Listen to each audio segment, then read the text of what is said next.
chama chuva e que diz que foi, não foi. A mulher que pega foice tem o traje de viúva. Raposa que come uva tem o dente degotado. Homem que faz machado já pode chamar ferreiro. Nego do beiço coveiro tem o pé aparentado. Rádio Web EO.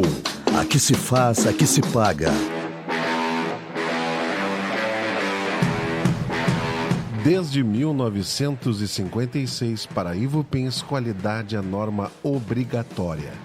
Por isso, toda vez que você precisar de tubos pretos, galvanizados e plásticos à pronta entrega, em todas as bitolas, é recomendável conhecer propostas Ivupens, porque sua obra não pode parar. Ivupens, na Presidente Roosevelt, 865, Porto Alegre. Mãos à obra. E-oh, e-oh.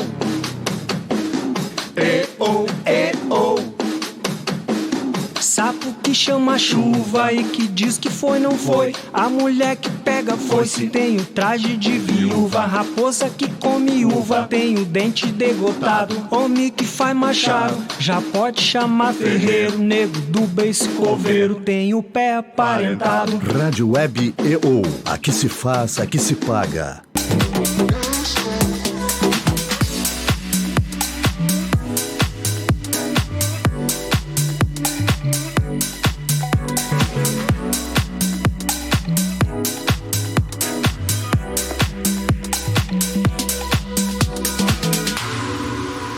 Rádio Web EO.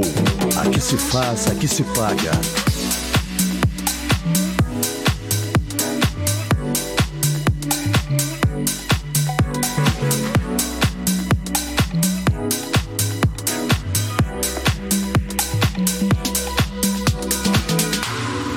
Rádio Web EO.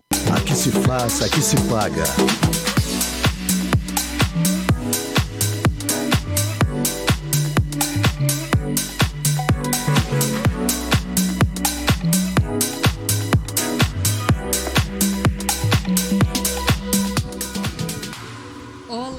Amores, tudo bom?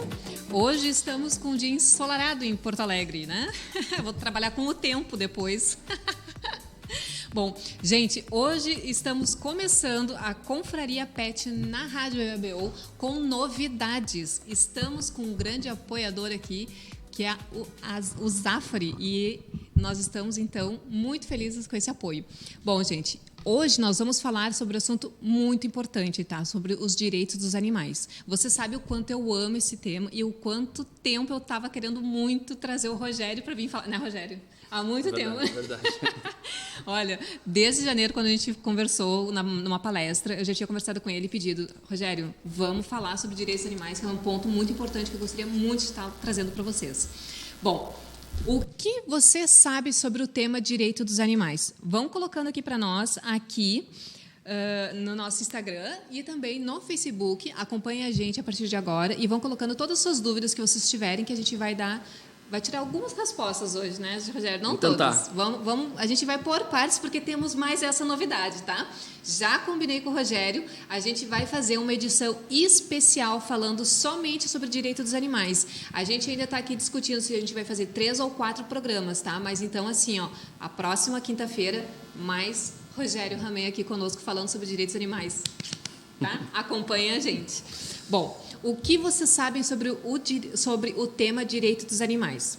Vocês sabiam que esse tema ele é realmente cercado por discriminação, hostilidade, e eu até posso falar um pouquinho, né, de arrogância por parte de terceiros, que eu não vou dar nomes, né? Mas, enfim, com o intuito de menosprezar a causa animal.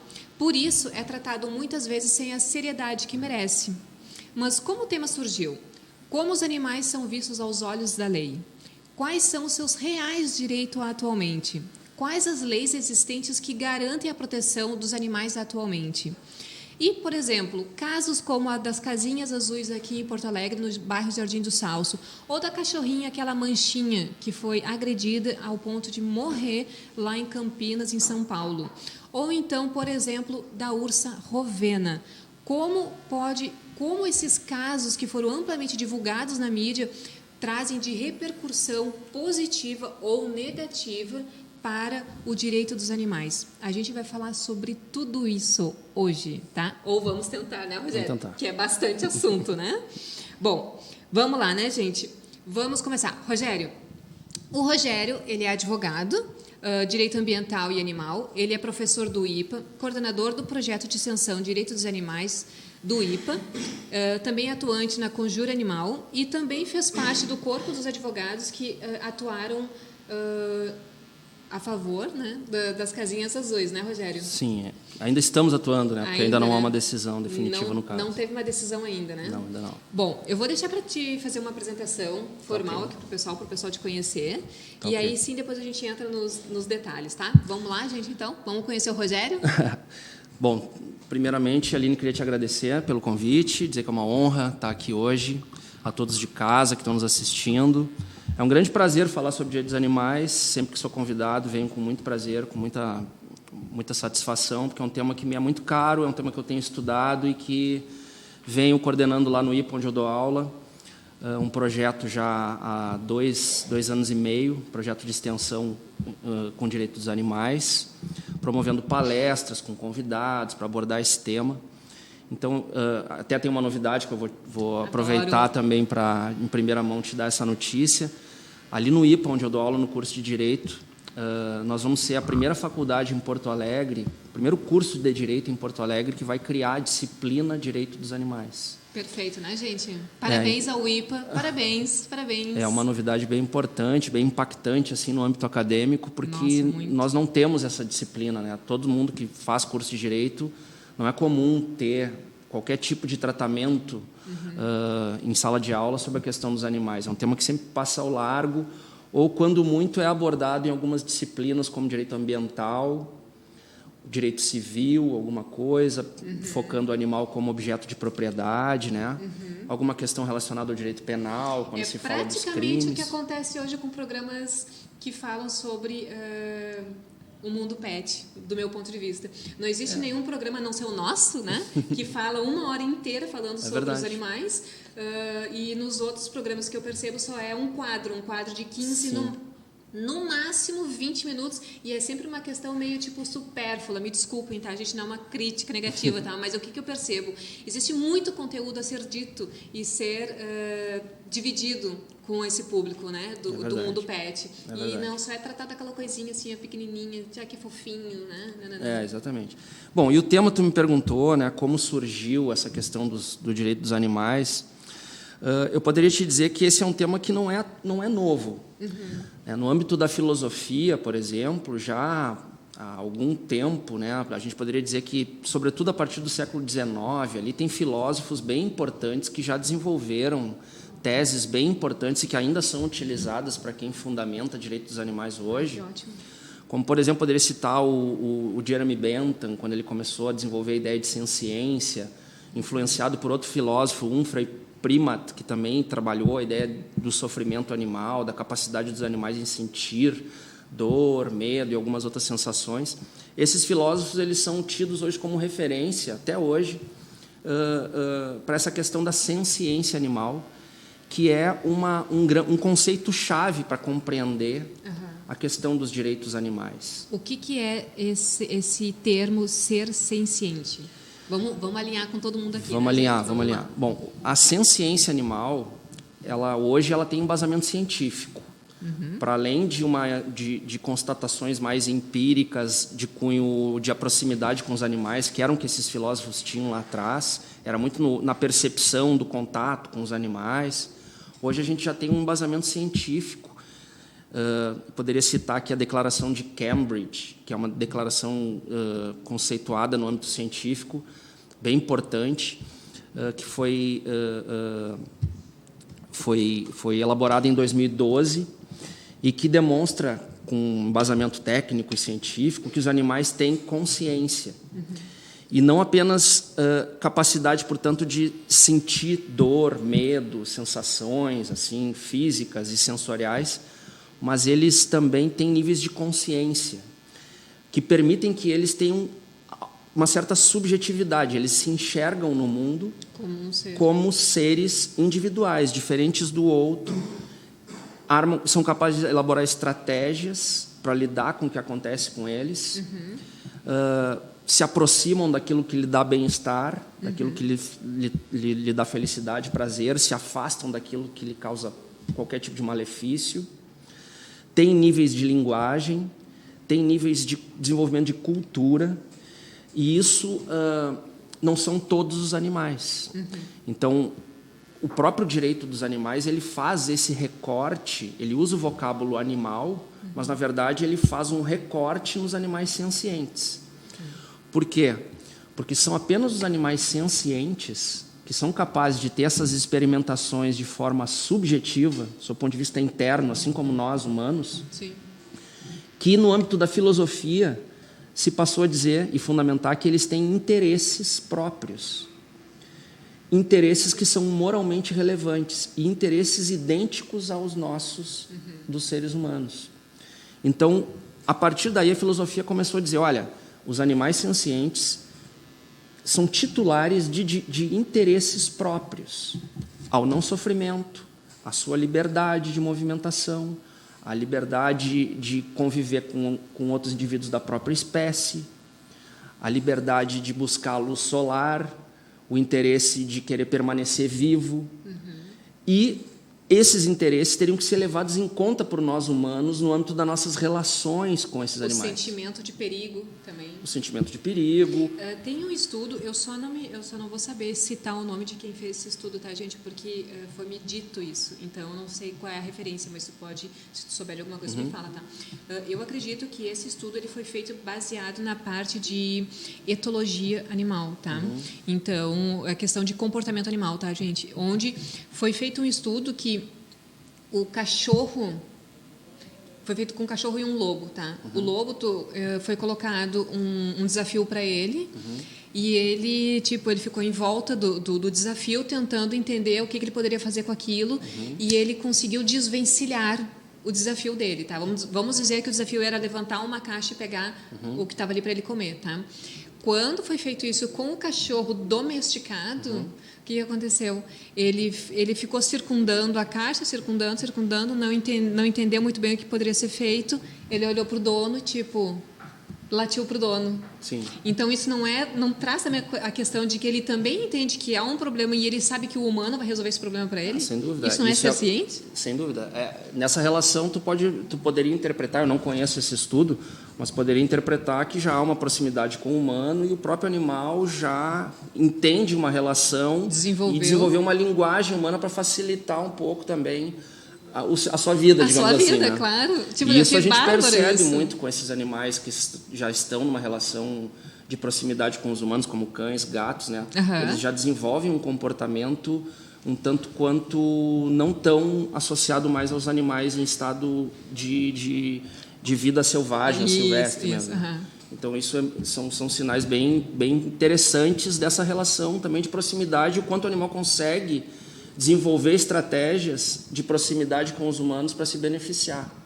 Isso é muito interessante. Eu digo que as minhas cachorras desenvolveram uma comunicação comigo, né? A Zoé, principalmente, ela fala comigo, porque quando ela quer alguma coisa, ela não tem, ela olha para mim e late. E eu sei que ela está querendo, né? Porque eu não tenho ainda.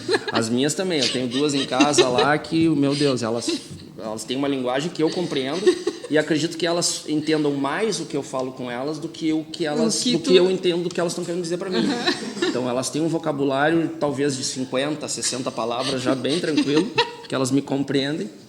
E já eu tenho uma certa dificuldade, às vezes, de entender o que elas estão querendo dizer. Então, quem é o racional aí? Vou te dar uma dica, tá? Que eu estou trazendo a Larissa Rios. A gente não fez o evento agora, tá? Mas vai ser dia 20 de outubro, falando sobre conexão animal, tá, gente?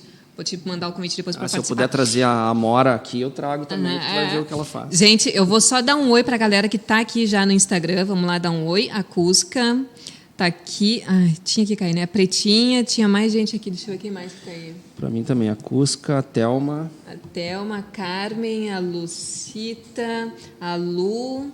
O Juan Dog Trainer tá aqui. Tudo bom, Juan? É eu caindo sempre. É meu dedo, né, gente? Eu peço para sempre o convidado estar aqui, porque meu dedo sempre cai. Mas vamos lá.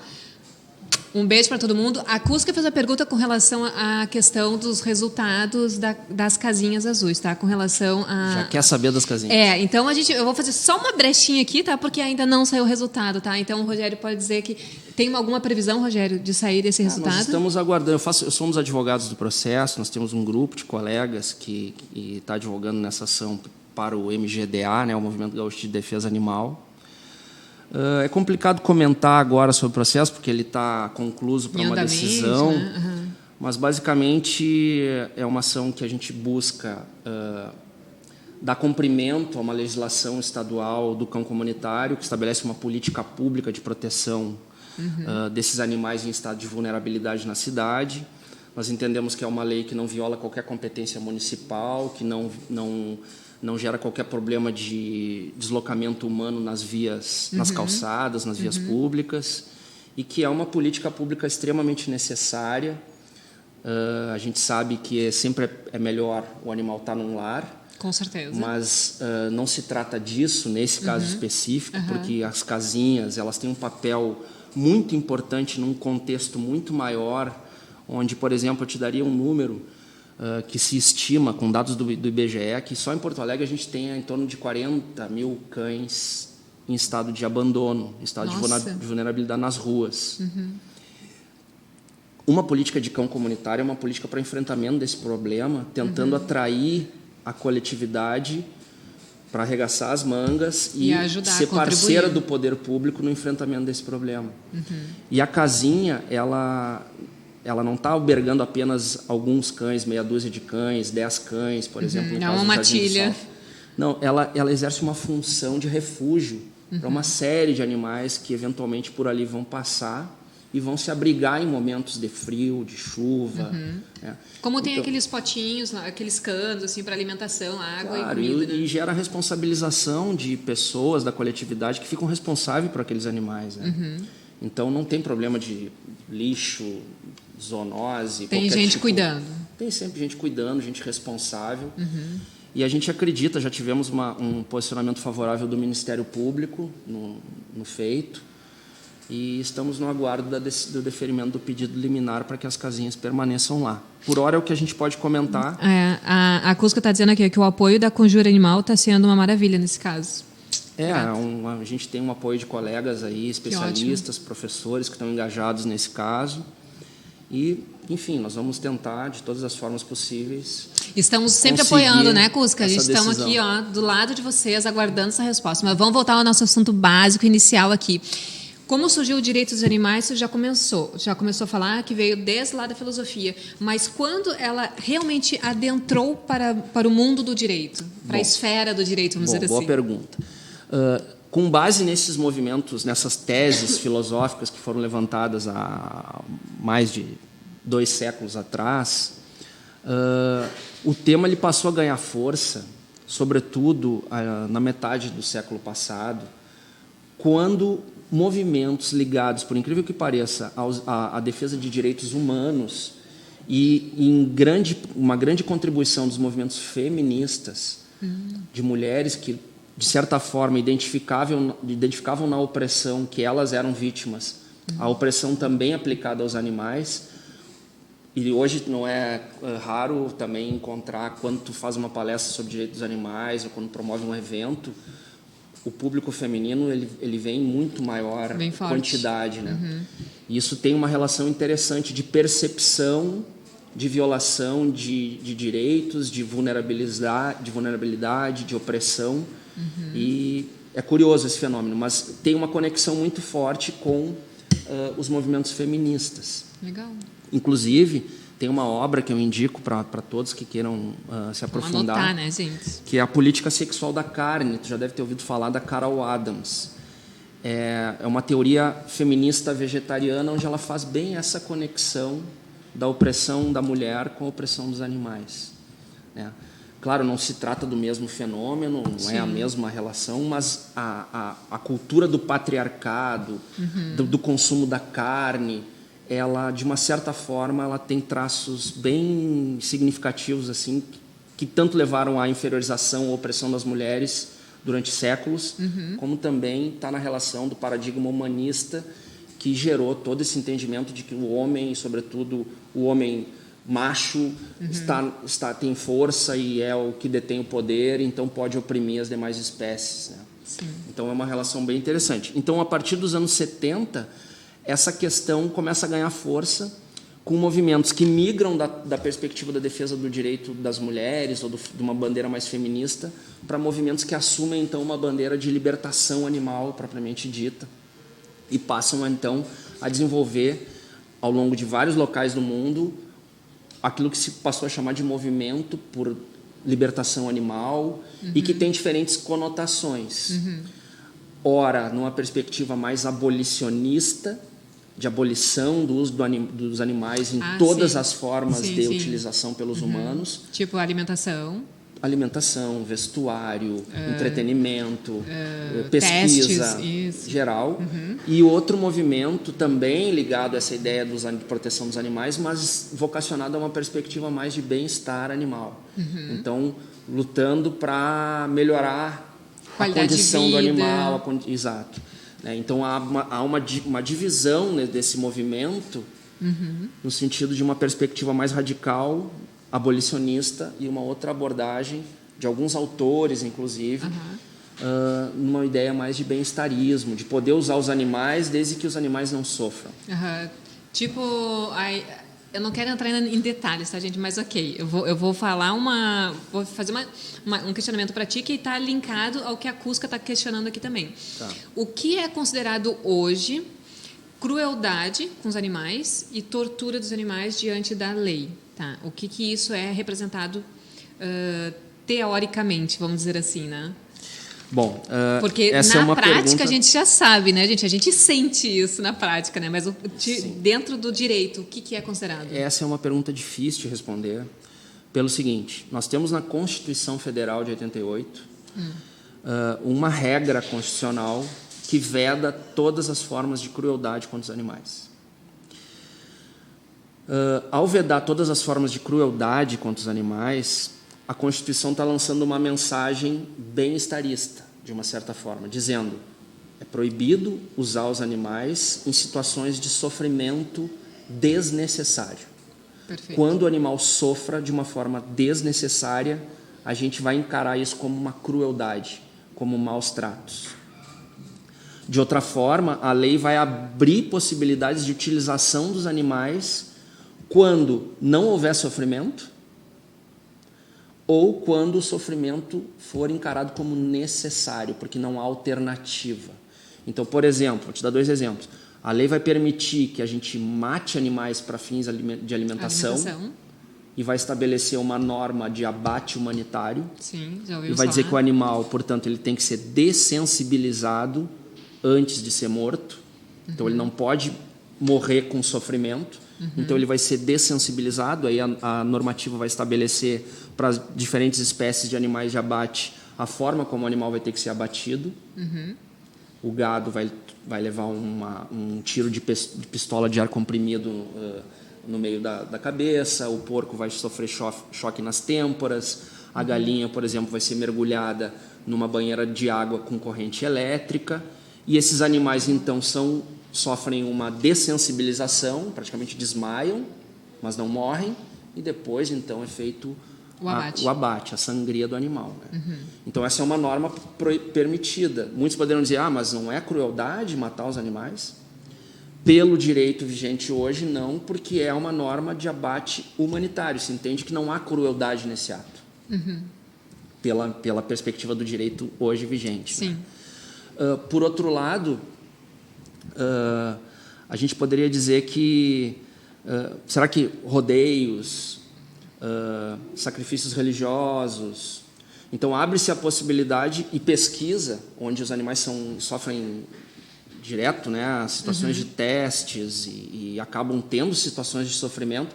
Nessas hipóteses também vão haver situações em que a lei vai permitir a utilização do animal diante da ausência de um método alternativo capaz de minimizar o sofrimento do animal e pela necessidade daquela utilização para benefício humano.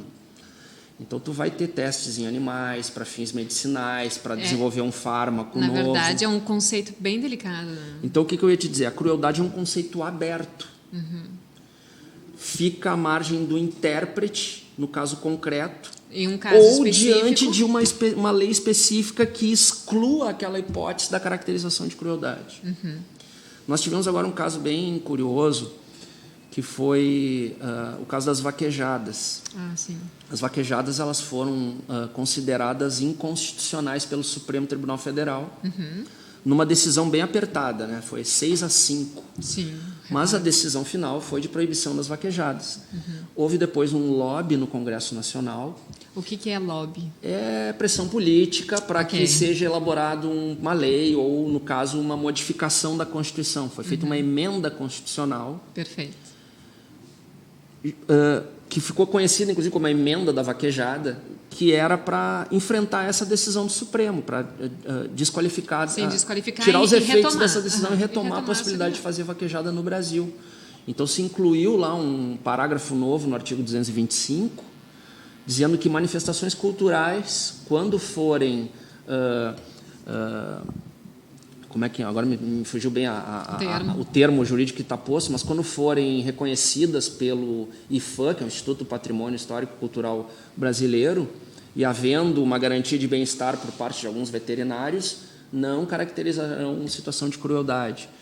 Então a gente vê que houve toda uma manobra para poder voltar a fazer vaquejada no Brasil, e aí entrar também outras manifestações, como rodeios, que já estavam ficando com certo receio que a decisão do STF poderia eventualmente ser extensiva para outras práticas também. E que é bem possível, né? Outro caso, só para desculpa te interromper, claro. a questão é um tema polêmico, mas também vem ao caso, das religiões de matriz africana, que foi agora também julgado pelo STF, e cujo entendimento foi de que nessas situações não há crueldade. Então, os animais são, de uma certa forma, sacrificados, claro que de uma forma que envolve toda uma liturgia, né? A pessoa que está praticando o culto, ela não vê, de fato, crueldade no seu ato, mas, sob o ponto de vista do animal em si, um intérprete poderia perfeitamente entender que há uma situação de crueldade. Sim. Mas aí, nesse âmbito, houve um entendimento do Supremo de que prevalece a tradição cultural, a religiosidade, e os cultos podem ser praticados porque neles não há crueldade intrínseca. Por parte do humano, né? Por parte do humano. Então, vamos perguntar por parte dos animais, vamos ver se eles não concordam. Uma questão da crueldade é uma questão aberta no direito brasileiro. Flexível, né? O que a gente tem, que eu poderia dizer, de situações pontuais, concretas, são duas normas. Um decreto legislativo de 1934, que é o decreto 24645 de 34, que elenca um rol de situações, exemplifica uma lista grande de situações de maus tratos a animais. E temos também uma resolução do Conselho Federal de Medicina Veterinária, que é agora de 2018, que é a resolução 1236, que também conceitua o que é maus tratos, o que é maus tratos, o que é crueldade e o que é maus tratos, crueldade. Me faltou outro termo, mas enfim. Daqui a pouco vem. Daqui a pouco vem. Classifica, dá exemplos concretos e que nós, como advogados que vamos atuar na defesa dos animais, muitas vezes podemos nos valer desses exemplos para dizer essa situação caracteriza a crueldade. E aí a gente tenta que o magistrado, o julgador do caso, reconheça a crueldade intrínseca. Tem um caso bem curioso que eu advoguei agora recentemente, junto com uma colega de Santa Catarina, que é o caso dos Jogos Germânicos de Estrela. O que é isso? É uma festividade comemorativa do aniversário do município, e eles eventualmente, todo ano nessa festa, eles praticavam dois jogos que usavam animais. A pega do porco e a pega das galinhas. E de uma certa forma, a gente provocou o judiciário para que o judiciário reconhecesse que naquela prática há uma crueldade intrínseca com os animais. Na medida que o animal se vê numa situação de predação, ele não entende que ele está participando de uma brincadeira, vão ter humanos correndo para tentar pegar ele de qualquer forma, e ele quer fugir. E isso libera um estresse psicológico no animal, né? E, com base em laudos de veterinários, a gente conseguiu demonstrar que essa é uma situação típica de crueldade e conseguimos na justiça a ordem liminar para a proibição desse tipo de prática no município de Estrela. Agora, eu só queria entender como o ser humano ele consegue criar jogos envolvendo animais e não interpretar que isso gera um estresse para o bicho. É a cultura, né, Aline? Nós vivemos numa cultura pautada no paradigma humanista, onde nós somos superiores, os animais são objetos inferiores. Muita gente ainda não tem essa sensibilidade de reconhecer no animal um ser que tem interesses próprios. Os animais ainda são vistos como propriedade, como objetos. Né? Não, é coisa, né? Ele não é considerado ainda. O Código Civil trata os animais como objeto, como objeto. Coisa. Essa é a natureza jurídica. Nós temos um projeto de lei tramitando no Congresso Nacional, o PL 27, do senador Ricardo Izar, se eu não me engano, que foi agora aprovado numa comissão de Constituição e Justiça e que muda a categoria dos animais. Mas é um projeto que ainda vai se submeter ao pleno do Senado, depois vai para a Câmara dos Deputados.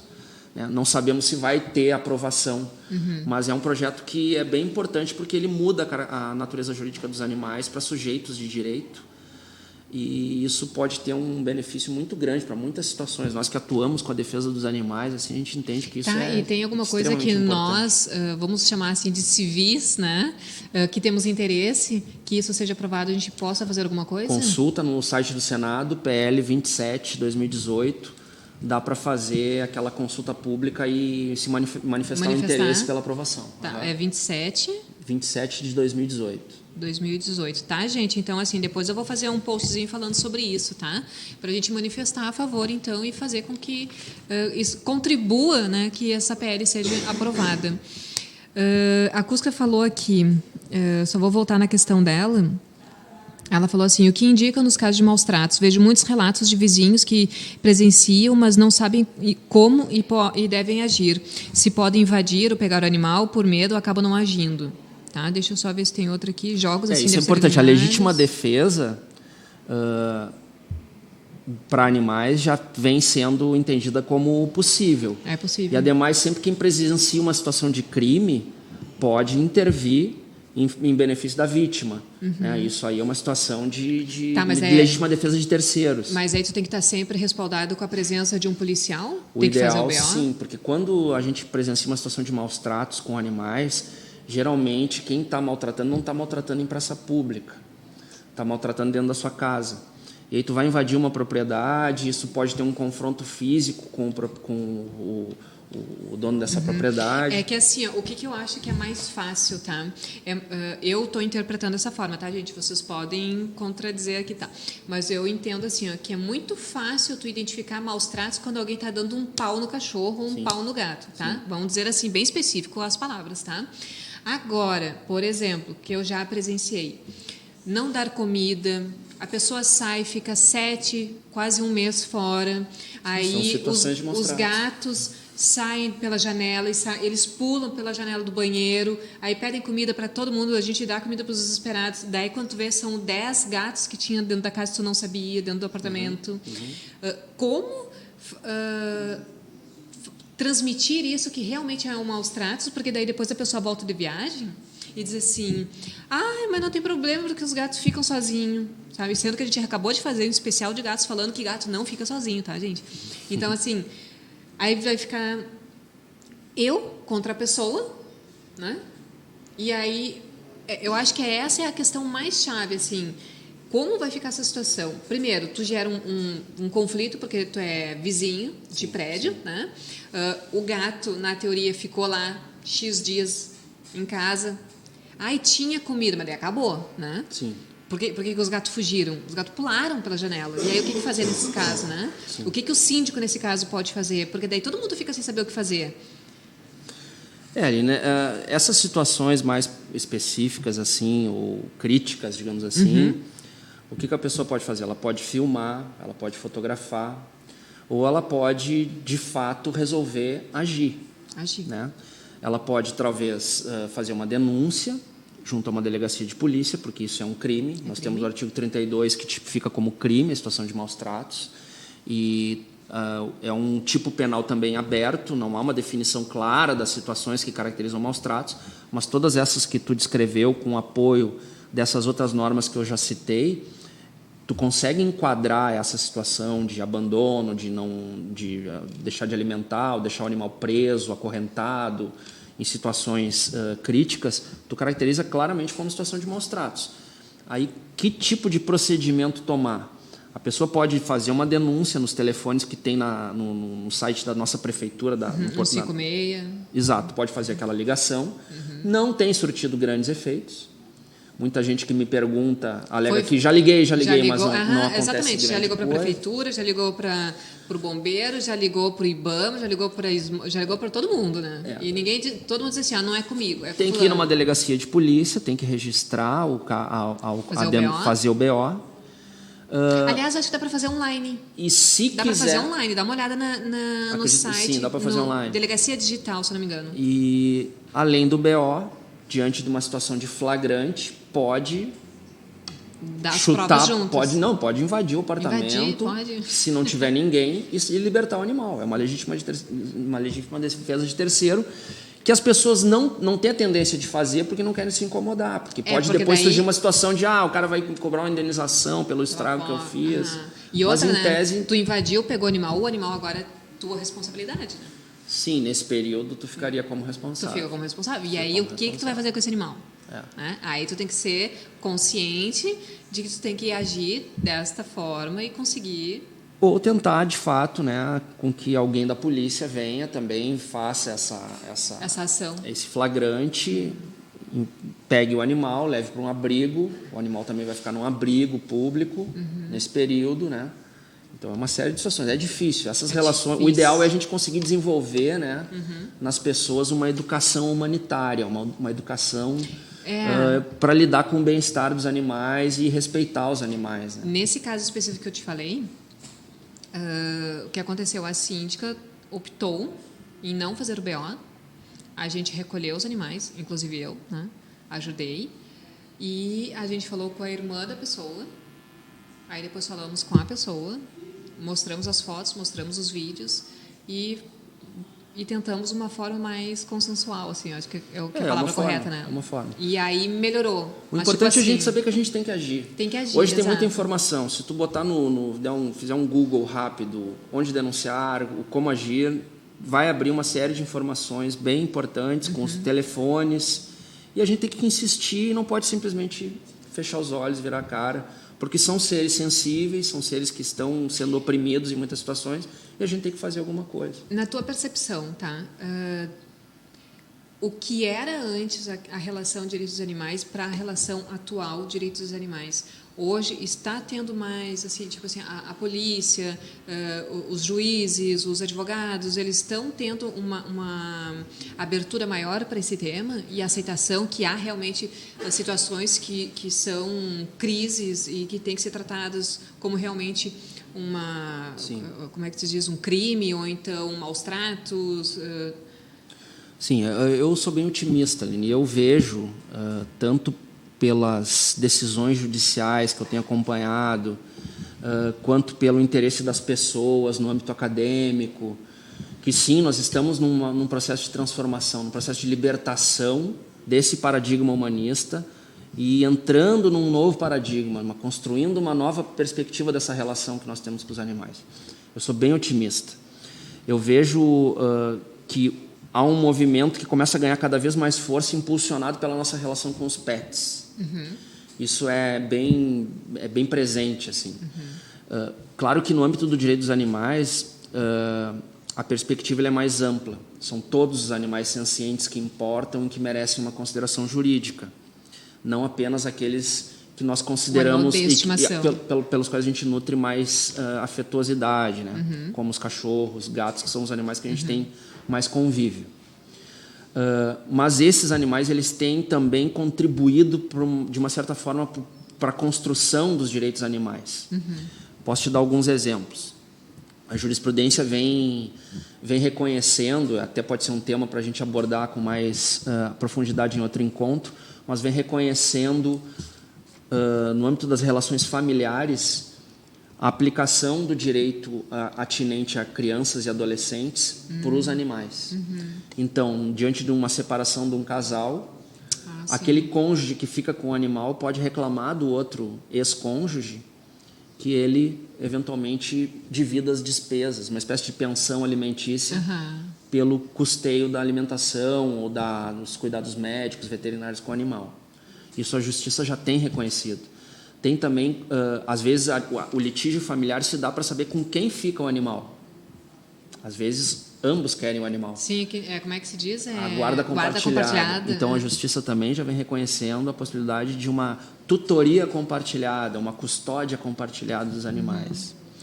Então, isso, por incrível que pareça, pode parecer uma coisa bem boba, mas, na verdade, é muito importante, porque o animal passa a ser visto como um sujeito dessa relação jurídica. E aí tu começa a ter... O argumento do direito dos animais começa a ganhar força. Então, ele tem direito à fixação de guarda compartilhada, tem direito a uma pensão alimentícia. Outra relação também ligada aos pets está no âmbito das relações condominiais, dos litígios condominiais, que também nós podemos aprofundar em outro momento. Com certeza, né, gente? Queremos. Pode proibir o animal no condomínio, pode proibir o animal de usar o elevador, pode proibir o animal de frequentar uma área de uso comum. Pode proibir de andar com as patas no chão. Tem condomínio que proíbe, tem que andar no colo. Então já tem uma série de decisões no sentido de anular essas cláusulas quando o animal não acarrete qualquer problema de sossego, saúde. Tem mais um S que eu me esqueci aqui agora. Segurança, sossego e saúde. Então, se o animal não implica risco de segurança, sossego e saúde, todas as cláusulas que venham a ser estabelecidas podem ser anuladas na justiça, e a justiça já tem reconhecido isso. Tem uma decisão bem importante do STJ. Até mesmo se, por exemplo, tu vai te mudar para um condomínio novo e esse condomínio tem já essa regra que o cachorro tem que andar no colo. Não interessa. Não interessa. Tu pode buscar a anulação dessa cláusula porque ele integra a entidade familiar. Legal. Já um conceito de família multiespécie, né? Que integra não apenas indivíduos humanos, mas também os não humanos que integram essa relação de afetuosidade.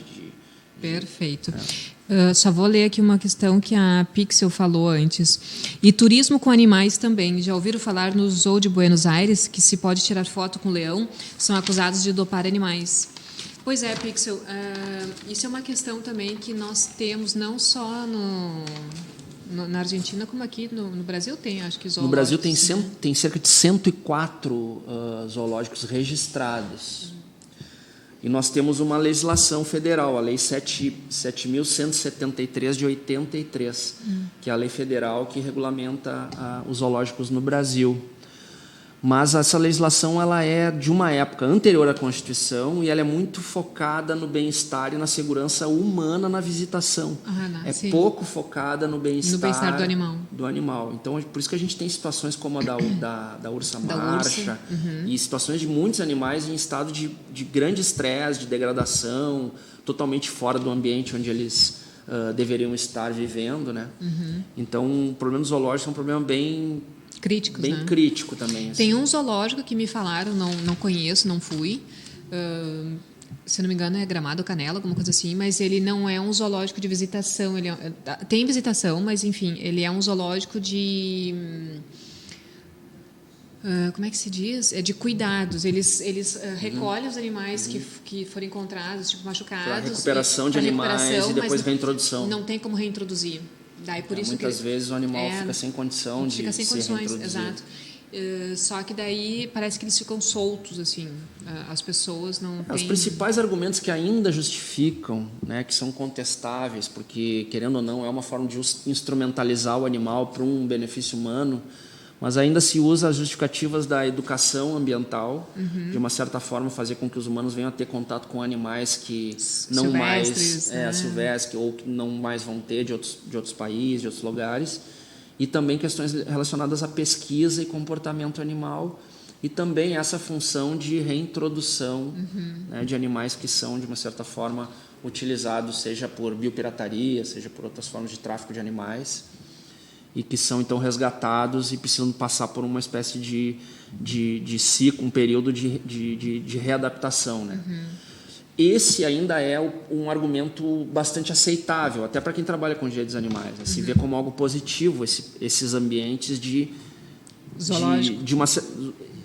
Não diria o zoológico tradicional, esse da readaptação do animal. Ah, tá, assim, tipo santuários. Assim. É, uma espécie de santuário, ou não apenas santuário que o animal vai viver ali pro resto da vida, mas ele vai ser recuperado. Que nem tem a Ampara Silvestre, que eles recuperam e depois liberam. E aí, claro, os animais que não possam, esses sim tem que viver em santuários. Esse é meu ponto principal, minha opinião, Aline, tá? Eu acredito que não deveria mais ter zoológicos, porque, na verdade, o conceito deles era um conceito de distração, divertimento ao ser humano, né? Para mim, isso teria que ser fechado, então, e criado santuários para cuidar desses animais, porque transferi-los também, o custo é altíssimo e não sei se teria, sei lá, condições de fazer isso. Então, para a gente de cobrar para entrar, sabe? Porque isso aí, na verdade, é um baita do engodo de querer dizer que precisa desse dinheiro para tratar os animais, meu ponto de vista, e tratar isso de forma mais de santuário mesmo, com a questão do bem-estar do animal. Né? Concordo plenamente, Aline, faço minhas as tuas palavras. E outra questão que me intriga e que é bem... para quem defende os direitos dos animais, soa como um retrocesso, algo que não mais deveria ocorrer, são esses grandes aquários. A gente está com uma ideia de construção, né, para ter isso noticiado, que vai ser feito um grande empreendimento desses em Gramado. Tá brincando. Um grande aquário lá. E também é outro... Mas não foi a própria outro empreendimento. Sem lógica. É pura instrumentalização dos animais, de retirar os animais do seu ambiente natural para um divertimento humano, que absurdo, num ambiente gente. Totalmente desassociado de onde esse animal deveria estar. Eu li ontem mesmo, falando sobre isso, alguma coisa que tinha sido proibido pela Unesco. Sim, há movimentos. Eu não tenho certeza, essa notícia eu não vi, mas aqui no Brasil não há uma norma que proíba. Entretanto, né, tudo que a gente puder fazer contra manifestação contra, eu acho que é válido, porque é um empreendimento que não se justifica mais. Não se justifica, gente. Vai se divertir com outra coisa, pelo amor de Deus. Mas, enfim, a gente falou de algumas... É que o ser humano tem uma certa limitação para enxergar nos peixes, nos animais aquáticos, marinhos, essa capacidade de sentir, essa senciência. O que é um equívoco, porque eles são tão inteligentes quanto qualquer outros animais, muitas vezes até mais. Né? Os grandes, as baleias, os cetáceos, os golfinhos, são extremamente inteligentes. Porque daí tu também entra daí na questão os peixes de aquário residencial. É uma instrumentalização animal. Ele não deveria estar ali. Não deveria estar ali. Não é um animal... alguns animais poderiam dizer, mas os cachorros e os gatos. Os cachorros e os gatos foram domesticados há milhares de anos pelos humanos. O peixe consegue ainda viver no ambiente natural. Os peixes que a gente coloca no aquário, a maioria deles... Foi tirada e está ali para um deleite humano. É uma questão estética, uma aproximação que não é real, porque aquele peixinho, ele não, a menos que eu saiba, não nutre essa relação de afetuosidade. Ele quer estar num ambiente mais amplo, com mais outros da espécie dele. E provavelmente verdade, ele está estressado ali, ele sofre ali. Eles precisam de espaço também. Como um passarinho numa gaiola também. Exato. Um pouco diferente a relação dos cães e gatos, porque esses animais eles foram domesticados pelo homem e eles não têm mais papel no ambiente natural. Então eles não são lobos, né, gente? Eles demandam não são gato do proteção mato, humana, demandam uma proteção com respeito. Então quando a gente vê cachorros e gatos abandonados na rua, é fruto dessa domesticação que nós submetemos esses animais e é um total desrespeito aos direitos desses animais, na medida em que eles são dependentes do ser humano. São como crianças, como incapazes que estão perambulando pela rua. Então é uma relação que nós temos que compreender. E outros animais como porcos, galinha, vacas, animais utilizados na indústria da carne, são animais sencientes também. Quem quiser pode assistir alguns documentários que tem no YouTube. Se você criar um porco como cria um cachorro, ele age da mesma forma e às vezes até com mais inteligência que o cachorro. Se eu não me engano, os porcos e os cavalos são seres... eu vou falar da parte espiritual, né, que você sabe que eu amo falar sobre isso. Eles são os animais mais sensíveis espiritualmente. Né? Então, assim, mais sensíveis ainda que o gato e o cachorro, né? A Pixel ainda está falando aqui que os zoológicos da Bahia, as pessoas podem entrar dentro da jaula para tirar selfie. E isso não é natural. Nossa, que tenso isso dos zoológicos, de fato. Nenhum felino selvagem ficaria quieto normalmente para tirar foto ao lado de seres humanos. Com certeza, com certeza. Eu acredito também que é utilizado algum tipo de, sei lá, entorpecente, alguma coisa assim, que se pode ser falado, ou alguma química, vamos dizer assim. Não é um comportamento natural do animal. Não. E além do perigo para o humano, né, nessas situações, tem situações de meninos que tiveram o braço amputado. Não, inclusive eu não vou falar nomes, mas teve uma apresentadora de TV que foi com o filho e com o marido tirar fotos com pequenos leões, filhotinhos, né? Só que os pequenos leões era do tamanho de um golden, né? E um dos leões que tentou pegar um menino. Mas, não tentou pegar para matar, ele tentou brincar, entendeu? Sim. Só que nisso acabou acontecendo uma confusão, ela na verdade, foi mordida pelo filhote. É uma responsabilidade humana em se aproximar desses animais que são selvagens, que têm um instinto ainda de predação muito forte, né? E se acontece algum acidente, o animal ainda vai ser responsabilizado. Muitas vezes, quando o animal acaba provocando, o animal é abatido depois. É abatido por causa disso. Como se tivesse agido com culpa, no caso, com uma como se ele soubesse que ele estava fazendo uma coisa errada. Exato. Então, é um absurdo humano botar os animais nessa situação e ainda nos aproximar deles como se fossem objetos de entretenimento puro. É uma instrumentalização, e o direito dos animais, de uma certa forma, é um rompimento com essa ideia, né? Quando a gente começa a trabalhar a ideia do direito dos animais, a gente começa a enxergar o animal como sujeito, como titular de interesses, e os mais básicos e fundamentais: vida e liberdade de locomoção, e direito a permanecer no ambiente propício para a vida daquele animal. Então, são aberrações. Começa a enxergar nessas situações pontuais. Concordo, são aberrações. Zoológicos, animais em circo, até mesmo alguns tipos de testes para fins de cosméticos, e a indústria alimentícia de uma forma geral, porque é uma indústria, são muitos animais, né? A pecuária intensiva, o confinamento animal. A gente começa a enxergar o quão é opressora a nossa relação com os animais e o quanto é necessário desenvolver normas, mesmo que num primeiro momento de bem-estar, para alcançar, em um determinado momento, o reconhecimento de alguns direitos básicos dos animais, né? Não são os mesmos direitos que os direitos humanos, com certeza, são direitos inerentes à condição animal, mas alguns deles são parecidos com os nossos. Direito à vida, direito à liberdade de locomoção, né? Liberdade de movimentos, liberdade de ter contato com a própria espécie, de ter contato com a própria prole. A indústria da carne, por exemplo, ela pratica violência nesse nível de separação com a prole. A indústria leiteira, a vaca permanece sendo engravidada permanentemente para produzir leite. Ela não fica produzindo leite, né? É que nem a mulher não produz leite, só quando engravida. Exato. Esses são um dos paradigmas assim que... E nos aproxima dos animais para a gente perceber que nós também somos animais. Como é que eu vou dizer assim? Nós somos do reino animal, né? Por mais que tem gente que ainda discorde disso. Essas questões que tu falou agora da vaca, do leite, né? São paradigmas que muitas pessoas ainda não quebraram por não ter ainda se sensibilizado com a situação.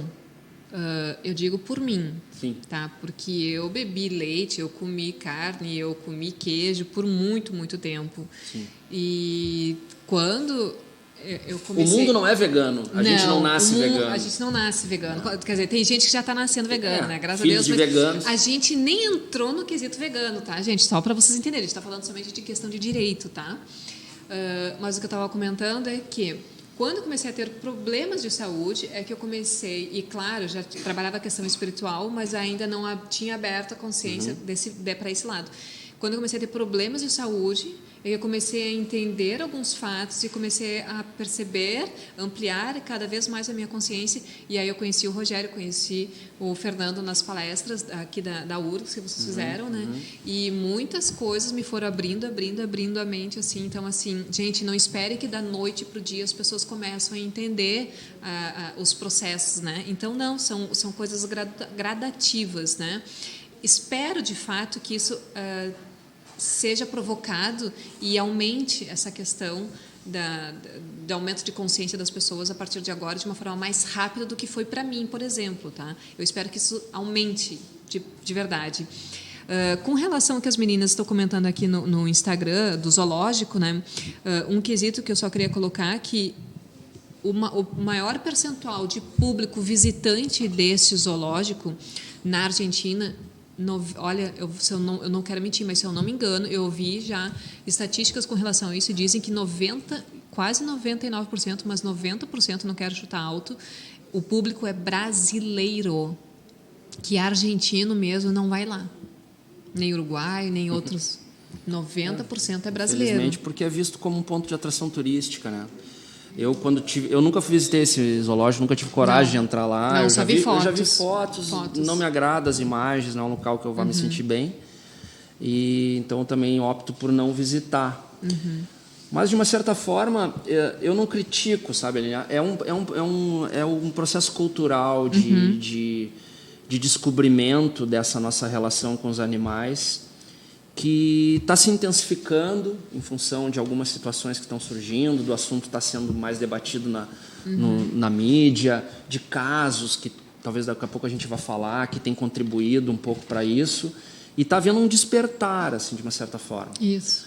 A própria questão da alimentação tem aumentado o percentual de pessoas que estão, por diversas razões, consumindo menos carne ou menos produtos de origem animal.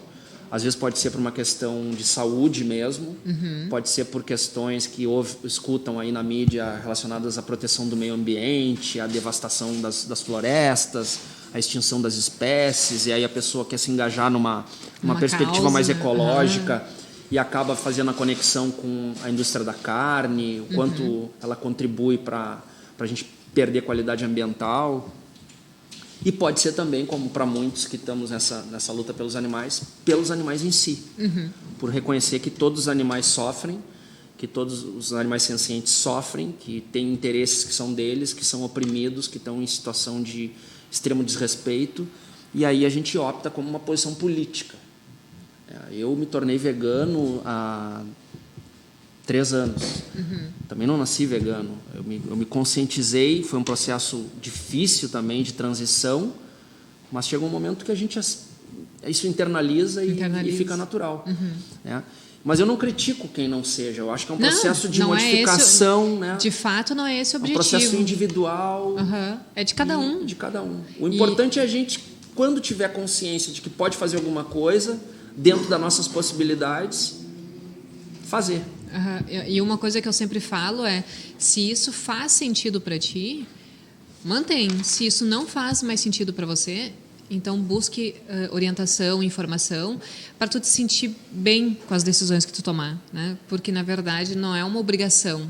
Né? Ninguém está dizendo, você tem que ser assim para que nós tenhamos um mundo perfeito, né? Acho que o mundo perfeito nunca vai existir, até mesmo porque é uma ideologia, né? Mas, enfim, gente, Jeff, confirma para mim como é que está a situação ali.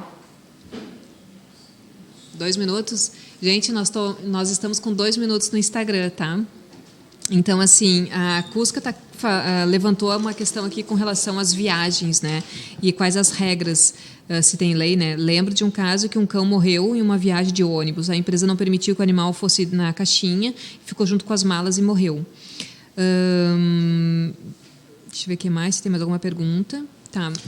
Bom, antes de adentrar no quesito viagem, eu vou só fazer um comentário, porque daqui a pouco a live vai cair, então a gente retoma, tá, com um ponto. Mas, gente, a gente não vai poder se estender muito, tá? Por quê? Porque o Rogério tem que dar aula depois, tá? Então a gente vai ficar só mais um pouquinho, tá? Como é que estamos aí? Não? Tá. Então, Rogério, posição com relação às viagens. Viagens. Bom, é possível já viajar com animais, de ônibus, de avião, em viagens interestaduais e até mesmo para fora do país. Tem um regramento para isso. Né? Já existe até o passaporte, não sei se você já ouviu falar, tem o passaporte para cães e gatos. VET, né? Passaporte veterinário, acho, se eu não me engano. E é bem fácil de tirar. Oi, meu amor, tudo bom? A Raika está dando oi, chegou atrasada, mas estamos aí. Continua. É bem fácil de tirar, mas para viagens internacionais tem que haver uma carteirinha agora me fugiu o nome, é uma autorização veterinária internacional, onde atesta que o animal está em boas condições de saúde, tem que Passou por preencher um quarentena, formulário. né? Exato. Então, é possível. Em situações especiais, quando o tutor consegue demonstrar que o animal tem alguma situação, alguma necessidade especial que possa colocar em risco o animal para ele viajar no bagageiro ou junto com a carga de um avião, se consegue já autorização para o animal viajar junto. Tem várias situações. Como é que eles chamam? Apoio emocional. Isso. Tá. Tem um quesito, tá, gente? Os brasileiros estão utilizando muito isso, esse quesito, para estar viajando de avião, principalmente. Mas, na regra internacional, o cão, para viajar no avião junto com o seu dono, ele tem que ter, curso de cão...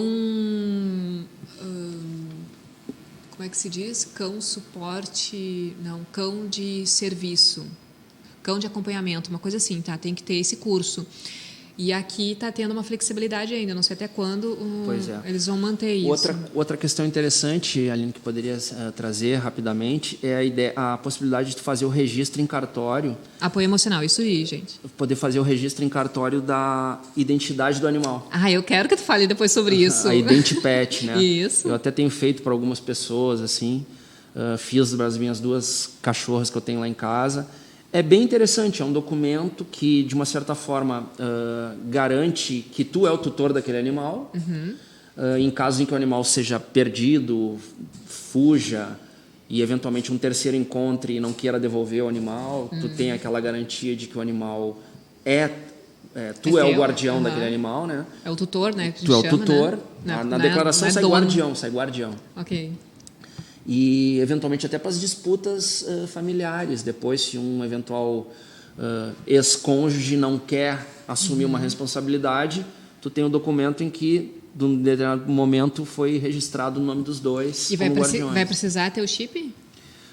Se tem chip, menciona, mas para fins diferente do passaporte, que precisa ter o chip, na identidade não precisa ter chip. Tá, legal. Viu, gente? Quem tiver interesse, depois dá uma olhadinha lá no Face do Rogério, Ramê Advogado. Ramê Advocacia. Advocacia, né? Isso. Dá uma olhadinha lá. Aliás, depois a gente vai dar um jeito de divulgar isso aí, tá? Tudo direitinho. Como é que estamos, Jeff, de tempo?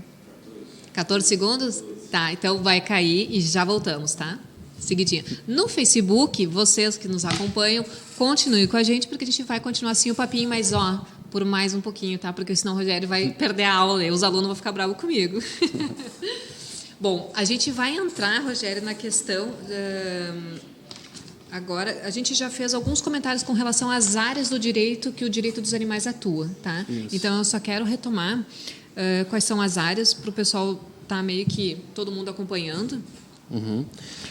Estamos voltando no Instagram, tá? Então, a gente vai retomar a questão das áreas do direito que o direito dos animais atua, tá, gente? A gente já falou de direito do condomínio, o direito crueldade. civil, né, onde a natureza jurídica, a categoria do animal enquadrado como bem, como coisa, está no Código Civil. Perfeito. Né, onde ele é objeto de propriedade, então ele pode ser penhorado, ele é um bem fungível, então se tu tem uma dívida com relação a animais, ao pagar a dívida tu pode pagar com outros animais, não precisam ser aqueles animais específicos, né? Tem uma dívida de...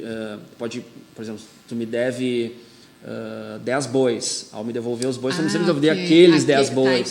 Tu pode devolver outros 10 bois, é um animal fungível, um bem fungível. Nossa, você me lembrou daquela época lá que a mulher ia casar, dava 10 camelos. Algo assim. Mais ou menos isso. E o direito penal, né, que trata a questão dos crimes, aí na perspectiva dos crimes ambientais, a gente tem alguns tipos penais que são chamados de crimes contra a fauna, e aí o que tem mais destaque, que é mais conhecido, é o crime do artigo 32 dessa lei 9.605, que é o crime dos maus-tratos. E, sobretudo, o direito animal, ele, de uma certa forma, está rompendo e está assumindo uma autonomia. Que ótimo. Está rompendo com esses outros ramos que tratam o animal de uma forma não como sujeito, não como titular de direitos, mas como objeto, como bem. Mesmo o direito ambiental trata os animais como fauna, como bem coletivo. Então, por exemplo, na perspectiva do direito ambiental, muitas vezes pode ser necessário matar animais para restabelecer equilíbrio ecológico. Então, tu vai ter, por exemplo, os javalis. Os javaporco. Isso. O javaporco, que é a espécie que está impactando, de uma certa forma, o Rio Grande do Sul. E Mato Grosso parte de Santa Catarina e Mato Grosso.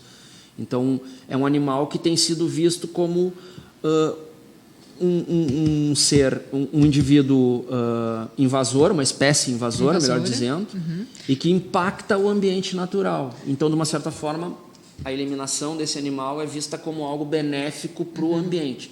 Só que, claro, né, Aline? É sempre sob o olhar do ambiente humano. Então, está impactando as lavouras, está impactando a criação bovina, está matando frangos. Só que daí, né, gente, vamos se perguntar como que esse javali veio parar aqui, e por que agora se tem essa característica de javaporco, né, gente? Porque acabou acontecendo o quê? Uma relação entre javali e um porco, né? Exato. E aconteceu esse bicho enorme, que tem uma capacidade, uma violência enorme, e aí, em função disso, até que estavam querendo aprovar a tal da caça por causa disso, né? Sim, a caça de controle, que é a hipótese. Mas agora é um projeto do deputado Valdir Colato, que é um projeto muito ruim para a questão dos animais, que procura ampliar a possibilidade de caça, criação de clubes de caça. Então, é um projeto que está em tramitação no Congresso. Sério? Nessa perspectiva, né? Nessa perspectiva atual do governo brasileiro, aí, que não é muito boa para a questão ecológica e muito menos ainda para a questão dos animais, e que pretende ampliar as hipóteses de caça, né? Hoje a gente tem a caça esportiva proibida. E essa caça do javali, já tem muitos estudos que estão dizendo que, na verdade, ela está se transformando numa caça esportiva, velada, porque tem muita gente que quer vender arma, ou que quer manter clubes de caça na sua região, e que muitas vezes pega um javaporco desse e leva para um determinado local, porque o que tem se visto é que a caça não tem conseguido controlar o javaporco. Então, tem algum problema aí. E alguns estudos que estão realmente caçando o javaporco. E, na verdade, usam cães nessa caça, não sei se tu já viu. Eu vi que estavam querendo proibir o uso de cães nessa caça. Estão querendo proibir porque é muito violento para os animais. Né? Usam pitbulls e cachorros. E depois, o ser humano, depois de um tempo em que os animais ficam brigando lá, o javali consegue matar, geralmente, 4, 5 cães.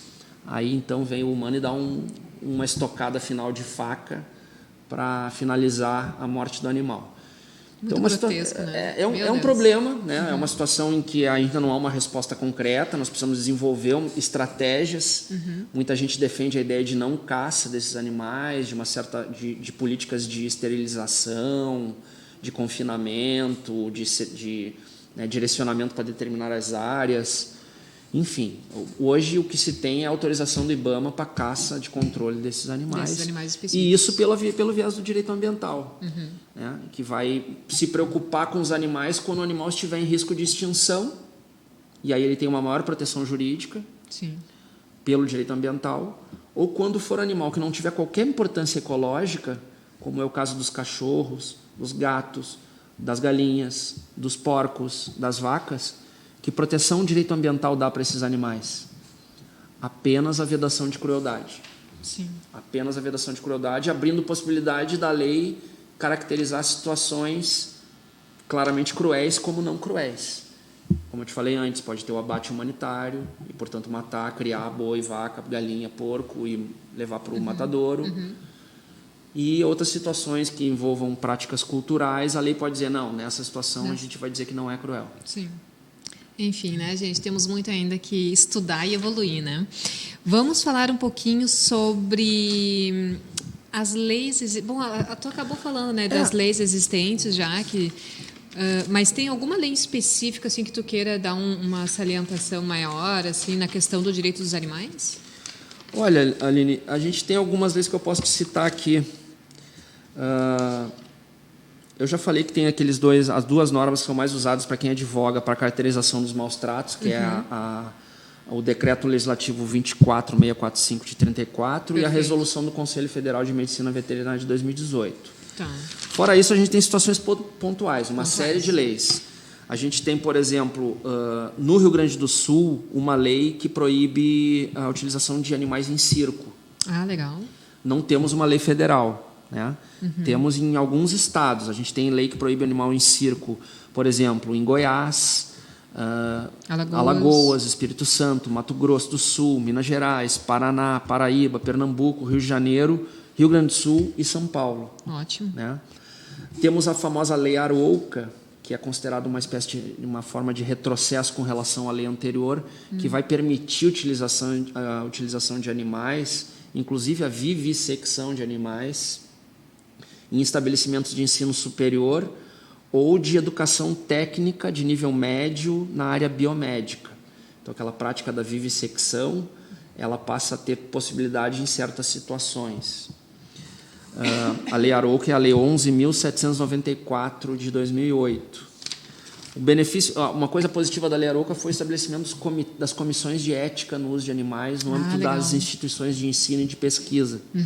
Então, toda universidade que vai usar animais no ensino ou na pesquisa passa a ter a obrigatoriedade de ter uma comissão de ética. Então, os projetos de utilização desses animais para garantir a questão vão ser aprovados para garantir, de certa forma, questões éticas relacionadas ao uso dos animais. Isso, para a questão que tu comentaste antes, da questão de exploração, maus tratos, basicamente, a quantidade de animais que vão ser envolvidos, que forma, que tratamento vai ser feito com esses animais, que tipo de experimentação vai ser feita, o animal vai morrer, vai ser...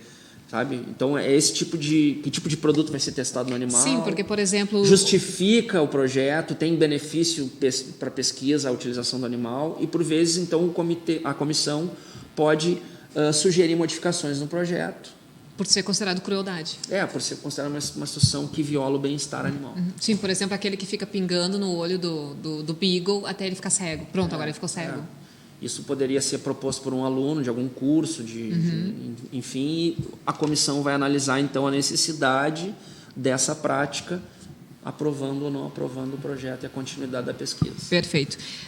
A Raika aqui está questionando por que é tão difícil de serem cumpridas as leis. Deixa eu só ver aqui se tem alguma outra. Aqui tem da Dog Model Princess. Não vai ter vacina antirrábica gratuita em São Paulo? Pode isso? Pode, eles podem falar sobre isso? Não é obrigatório para a saúde dos animais? Ela está querendo dizer, eles podem, tipo assim, a prefeitura pode fazer que nem tem vacina para humanos, vacina antirrábica.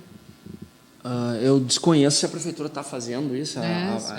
Se vai ter, se não é obrigatório, seria obrigatório isso pela prefeitura. Seria interessante que fosse, mas acredito que a questão não é de interesse, né? Não, e a questão orçamentária, né? A questão sempre vai esbarrar na questão orçamentária. Aqui em Porto Alegre, por exemplo, a gente teve a questão da leishmaniose dos cães. Sim. E até objeto de uma outra ação que a gente participou, onde a gente buscava o tratamento, o custeio pelo poder público do tratamento desses animais. Mas a questão sempre esbarra na questão orçamentária. Então, e a questão animal... Mas será que já não vai cair... Isso aí já não é vista mais... como prioritária, né? Assim... Eu entendo que, principalmente a nossa prefeitura aqui está quebrada praticamente, né? Não está boa das pernas, muito menos o governo, né, em si, mas será que isso não vai ser sempre uma respostinha pronta de que não vai ter dinheiro para tratar? Não, claro, com certeza. É complicado perguntar isso para ele, né? É complicado. É complicado. A questão toda é assim, havendo base normativa que determine a obrigatoriedade do poder público subsidiar ou custear tal medicamento, tal vacina, ponto. Isso é o que é a construção dos direitos animais. Então, a gente precisa lutar por escolher bons vereadores, bons deputados, com projetos de lei que possam implementar obrigatoriedades junto ao poder público. Exato. No âmbito da saúde animal e do bem-estar animal. E não aqueles que inventam coisinha de casamento de cachorrinho. Tá? Na ausência... Só uma pitada. Na ausência disso... de uma norma específica que determine a obrigação do poder público com relação a tal e tal e tal situação, o poder público sempre vai alegar a ausência de verba, de orçamento, e os animais vão ficar sendo, mais uma vez, aos cuidados dos seus tutores, e quando não há tutores, nas ruas, em estados de completa vulnerabilidade. O direito do animal, Rogério, ele está entrando, aliás, ele está ganhando muito espaço no âmbito acadêmico, né? Tu mesmo começou logo no início falando que o IPA é uma das primeiras faculdades a ter, né? Essa cadeira, ou esse curso Alegre, específico, né? Aqui no Brasil já existem outras iniciativas assim, mas em Porto Alegre é a primeira que vai ofertar a disciplina. Qual o impacto disso para nós, hoje e para o futuro? Ter esse tipo de cursos e cursos, cadeiras voltadas a esse conteúdo? Eu acho que é fundamental, Aline, porque na medida em que isso é trabalhado no âmbito acadêmico como um discurso que legitima uma compreensão jurídica, uma tese, uma argumentação, e quando a gente começa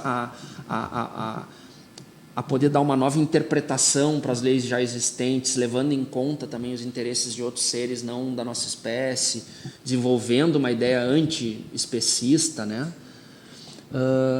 Tu começa a criar uma cultura em prol da relação e da proteção dos animais. E tu ganha força, né? Ganha força e claro, começa a ganhar credibilidade também. Com isso se ganha espaço no âmbito acadêmico, com isso surgem novas obras sendo publicadas, com isso surgem cursos e vem uma nova geração surgindo com um pensamento anti-especista. Ótimo. Né? E tudo está no âmbito da educação. Né?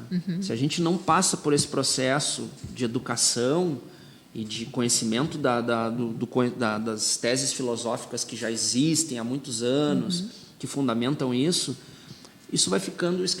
Porque a gente passa por um processo de dessensibilização midiática, a gente passa por um processo de dessensibilização no âmbito das decisões políticas. Tudo é para desconsiderar os animais. A relação desde que o capitalismo ganhou força no mundo e se viu no animal um objeto de, seja matéria-prima ou seja de exploração enquanto ser em si, né? O marketing que eleva essa relação de consumo, ele não tem interesse em mostrar a realidade da opressão dos animais. Sim. Então, quando a gente começa a trabalhar isso no âmbito acadêmico e começa a trazer essas teses e começa a fazer a galerinha pensar a respeito dessa relação... Quebrar os paradigmas. Quebrar né? os paradigmas e se ver numa situação de opressor, porque todos nós oprimimos, de alguma certa forma utilizamos animais, então, portanto, oprimimos os animais. De uma certa forma, todos nós fazemos isso. Sim, até mesmo não assim aquela opressão negativa da gente, mas quando a gente tem um animal de estimação dentro de casa, não deixamos de fazer uma certa opressão, de uma certa né? forma. Mas se tu tiver aí essa por mais relação... que a gente tenha o cuidado, né? A gente tem a questão do cuidado, que a gente quer cuidar do animal. De uma certa forma, tu tá dizendo a ele o que ele tem que fazer, as horas que ele tem que sair. Exato. Mas é da relação... Mas é da relação, da relação mas que, é só para que vocês se formou entenderem, com esses animais. Exato, né? é só para vocês entenderem assim, que existe uma coisa muito tênue, né? Exato. Mas, enfim, eu sou totalmente incentivador para que todos os cursos de direito possam implementar a disciplina, trabalhar isso, seja na forma de cursos esporádicos, de extensão. Convido a todos, inclusive, que sejam aqui de Porto Alegre ou que venham a Porto Alegre. Os encontros que a gente promove no projeto de extensão Direito dos Animais ali no IPA são abertos à comunidade, são gratuitos. Sim. Tem um grupo no Face, né? Temos um grupo no Face, Direitos Animais IPA. Ali pode também qualquer um que queira participar pode pedir para participar. Com o intuito de estudar, acompanhar, né, os estudos. É legal. Eu faço parte, tá, gente? Participar das palestras que são gratuitas e abertas à comunidade. Então, é uma forma. Agora, no curso de Direito, nós vamos ter a disciplina e vai ser aberta para alunos ouvintes. Essa não é gratuita, essa aí o aluno tem que se matricular na disciplina, vai ganhar um certificado de participante da disciplina ao final, vai cursar todo o semestre, né? Junto com os alunos regulares. Mas não com o intuito de ser, tipo assim, eu não quero ser advogada, né? Mas eu quero ter o conhecimento. É aberto. O aluno ouvinte pode se inscrever e participar, não vai fazer prova junto com os outros, mas vai cursar todo o semestre. Vai fazer prova? Junto. Não vai fazer prova. Então eu quero. É aluno ouvinte. Ótimo, mas participa adorei. da disciplina exatamente igual aos outros, só não precisa fazer as avaliações. Veja só que coisa boa. Ótimo, eu vou ter conteúdo, vou ter conhecimento e não vou precisar fazer prova, gente. Mas, querido, vamos falar sobre o último tema, tá? Vamos falar sobre casos como o das casinhas azuis do Jardim do Salso, aqui de Porto Alegre, que foi amplamente divulgado, até inclusive a Luísa Mel divulgou sobre essa causa também. Por exemplo, a cachorrinha Manchinha, que foi brutalmente assassinada, vamos dizer assim.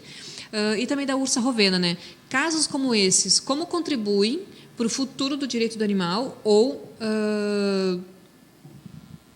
pelo menos, não vamos falar de futuro, mas tipo assim, atualmente, o que ele contribui para o direito do animal hoje e daí então futuro? São casos que... que tem muitos outros casos, né? Mas são casos que geram um grande apelo, né? Nas mídias, nas redes sociais e botam, portanto, na pauta o tema dos direitos dos animais. Então, o principal aspecto, porque infelizmente são casos negativos, casos em que o animal, salvo no caso da Rovena, em que ela teve uma situação de ser resgatada de um zoológico, a antiga Marcha, né, que mudou o nome para Rovena, que ela foi resgatada, então, depois de 33 anos de vida num zoológico, em condições extremamente precárias. Foi conhecida como a ursa mais triste do mundo. A ursa mais triste do mundo, acho que muita gente acompanhou a história dela. E depois de um ativismo forte até do Instituto Luiz Amel, de uma decisão judicial que determinou que ela fosse transferida lá para o Rancho dos Gnomos, um santuário em São Paulo. Depois a liminar caiu, foi revogada por outra ordem judicial, mas aí houve uma decisão política do secretário do Meio Ambiente lá do Piauí, de Teresina, né? Determinando a remoção dela para o Rancho dos Gnomos. Então foi uma decisão política ao fim que fez valer a remoção. Ela viveu alguns anos lá em melhores condições, com liberdade e tal, e faleceu agora recentemente, né? Claro, isso deu uma grande mídia, de uma certa forma é positivo para trazer a ideia, a questão dos direitos. Exemplo do quanto essa relação, e o interessante no caso da Rovena é que é um animal que não é nem da nossa fauna nativa aqui, né? Um animal que vivia... Isso foi um caso explícito de exploração animal, porque ela foi tirada do habitat dela e trazido para um país o qual não tinha nem frio. As condições climáticas eram desfavoráveis. Então, claro que isso gera essa sensibilização. Então, acho que o principal é essa sensibilização, o fato de jogar para a mídia, de virar pauta, e todos aqueles que estão nessa luta pelos animais poderem ter um exemplo a mais no seu discurso para tocar as pessoas, porque essa relação, Aline, e todo esse discurso do direito dos animais, ela tem uma questão chave, que é a empatia. Se aquele que é o meu interlocutor, aquele com quem eu estou conversando, não tiver empatia pelos animais, tudo isso que a gente conversou aqui entra por aqui e sai por ali, é morto. Então, o despertar de uma empatia, esses casos, eles servem. O caso da Manchinha também, que foi brutalmente assassinada. Depois, o acompanhamento do caso, né? No caso da Manchinha, ainda não tem uma sentença penal contra o agente agressor, mas ele já foi denunciado, já encerrou o inquérito policial, ele foi denunciado e vai responder pelo crime do artigo 32. Porque o caso da Manchinha, eu acredito que tenha também outras coisas em torno do principal atuante final, né, que eu considero, que foi o cara que executou. Sim. Mas ainda assim, houve todo um contexto por trás para causar isso, né? Porque, na verdade, né, gente, quando a gente fala de animais, quando a gente fala de animais de rua, principalmente, há muitos casos de abandono. Então, alguém abandonou aquele animal. Ou então alguém permitiu que um outro animal cruzasse e pudesse proliferar ainda mais a quantidade de animais na rua, né? Então, tudo isso, na verdade, são resultados de ações humanas irresponsáveis que geram esses impactos de abandonos na rua, tá? De animais de rua. Só que daí o que acaba acontecendo do meu ponto de vista, né? Aquele animal, a Manchinha, ela já estava na frente do supermercado há dias, né? Há dias. Sim. Muita gente passou por ela, muita gente deve ter esquivado ela, né? E aí, depois que acontece o fato, porque muita gente entrando no supermercado reclamava dela, sim, depois levantaram bandeiras que conduz aquele indivíduo, eventualmente, talvez até ele tenha sido mandado a fazer, não sei. A gente não pode dizer a gente não pode fazer conjecturas com relação a isso, né? Mas a gente pode interpretar uma única coisa, que não foi um atuante sozinho. Meu ponto de vista. Por quê? Porque se alguém não tivesse reclamado, pode ser que aquela cachorra poderia estar perambulando ainda pela rua, né? Porque ninguém resgatou a cachorra. Ninguém. A cachorra ficava na rua. Então, isso é um fato. Isso eu concordo contigo. Sob o ponto de vista do direito penal, dificilmente tu conseguiria chegar nesse contexto maior para punir e geralmente o agressor final. O agressor final é que vai ser aquele que vai responder pela conduta praticada. O Carrefour foi responsabilizado na esfera civil. Sim. O Carrefour teve que pagar, fez um acordo com o Ministério Público, um termo de ajustamento de conduta. Agora ele tem um teve projeto... Teve que depositar R$1 milhão para um fundo lá em Osasco. Sim, e ele tem agora um projeto junto com a Amparo Animal.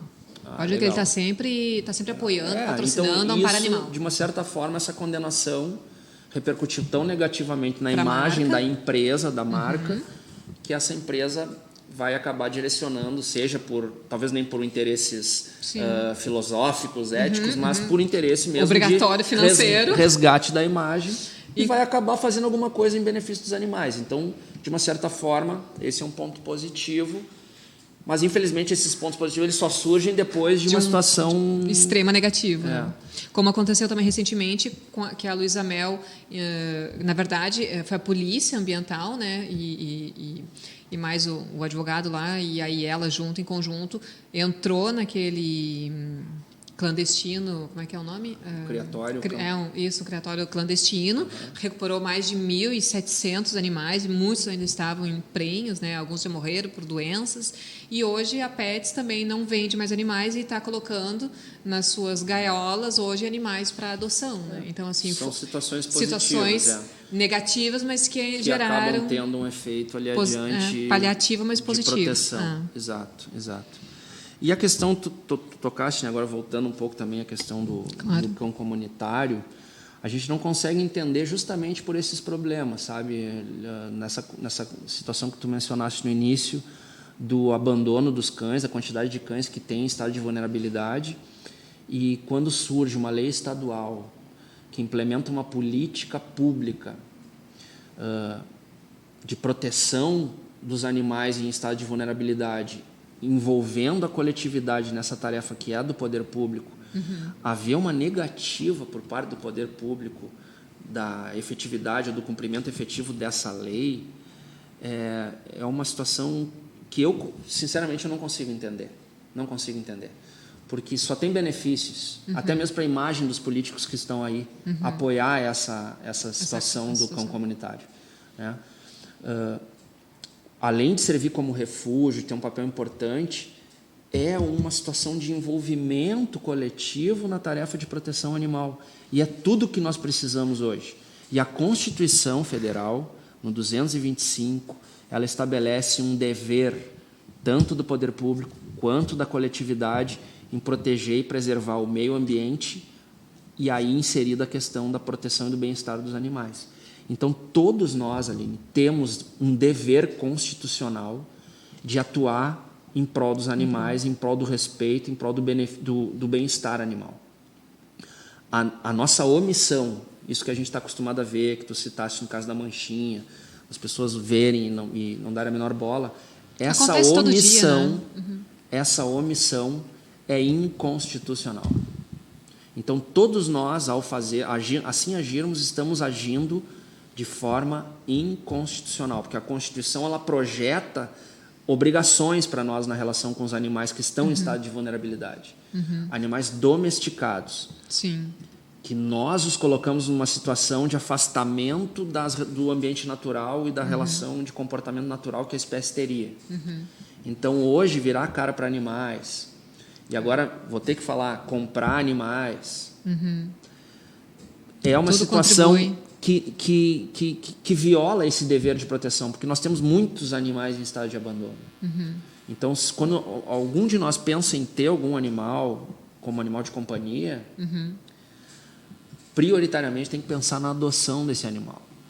Tem que escolher um animal que esteja numa situação de vulnerabilidade, precisando de um lar, e aí sim partir para a adoção. E a gente tem que ter a consciência de que, mesmo assim, cada um pensando em fazer a sua parte, cada um pensando em adotar algum animal, não teremos lares suficientes para todos os animais que estão hoje no mundo em estado de abandono. Então, é importante a política do cão comunitário, como forma de engajamento e de uma tutela coletiva e responsabilização coletiva desses animais que aí estão, porque se não for assim, o poder público não tem abrigo para todos Não esses tem animais. suficiente. Em Porto Alegre, a gente tem 100 vagas no abrigo municipal. 100 vagas. Já deve estar lotado, né? Lotado. E a prefeitura vem com um discurso no sentido de que poderia ser feita a adoção daqueles animais e resolveria o problema. Né? Quando não há qualquer histórico de mordedura, Sim. de problema de doença ali naquela região. Sim. Né? Eventualmente, se houvesse uma situação de mordedura, esse cão-problema poderia ser resgatado pelo poder público. Mas não querer, com isso, inviabilizar toda uma política já pública existente, que incentiva as pessoas. Inclusive, a prefeitura, historicamente, vem incentivando as pessoas a política do cão comunitário. Numa gestão atual, a gente tem dado uma marcha ré nessa questão e, de uma certa forma, o poder público tem discursado como sendo uma política inconstitucional, uma política que não se justifica, ou que até mesmo viola a proteção dos animais, que é um grande contrassenso. Né? É verdade. A Jala aqui está comentando, deixa eu só voltar. Complicado, prevenir é tão mais fácil. Infelizmente, só há ação e reação quando acontece um caso no qual a mídia ajuda. Porque, querendo ou não, é a mídia que ajuda os animais. Esse clamor social. Gente, isso acontece todos os dias, em todo lugar, e só ficamos sabendo de um ou dois. Isso é fato. Deixa eu ver o que mais. A Cusca está comentando aqui, com relação à prefeitura, caso a sentença seja negativa, o que poderá ser feito? Recurso. Recurso, né? Ainda tem recurso. Quantos recursos pode ser feito? 1, 2, 3, 4? Uma série de recursos. Cada decisão é passível de um porque, recurso. Agora é uma medida liminar que está sendo postulada.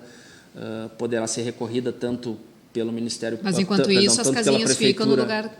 Depende. Se a decisão liminar for a favor do MGDA, que é o que a gente objetiva, as casinhas ficam. Se, eventualmente, a decisão... for negativa, as casinhas têm que sair. For de não deferimento da liminar, a prefeitura vai poder, eventualmente, cumprir aquela sua determinação de retirada das casinhas. Ela notificou o condomínio. Mas não necessariamente os animais. Os animais podem ficar em algum lugar. Ela vai retirar as casinhas, exato. E os animais vão continuar ali, o que é uma grande... E outros animais, porque ali a 100 metros tem um lixão a céu aberto. Sim, não sei se tu já... todo mundo já se sabe, alguém já foi ali. Tem um até lixão, foto, né? Tem um lixão a céu aberto com pilhas e pilhas de lixo e alimentos ali, onde os animais de rua vêm se alimentar. Então, vai se tirar as casinhas, mas os animais vão continuar. Vão permanecer ali, de fora mais... E por mais que a prefeitura possa dizer que vão retirar 2, 3 animais, outros vão surgir no lugar. Exato, com certeza, porque ainda tem muitos animais na rua, né? Gente, tá acabando. Aliás, já acabou o nosso tempo. O Jeff vai me puxar a orelha. Mas assim, prometo que na próxima quinta a gente vai voltar, né, Rogério? Voltaremos, como diz. Voltaremos. Então, assim, o Rogério já aceitou aqui comigo, tá? A proposta, a gente vai fazer um especial Direito dos Animais, vamos fazer entre 3 ou 4 encontros, tudo vai depender da agenda dele, tá? Porque eu tenho que respeitar, né?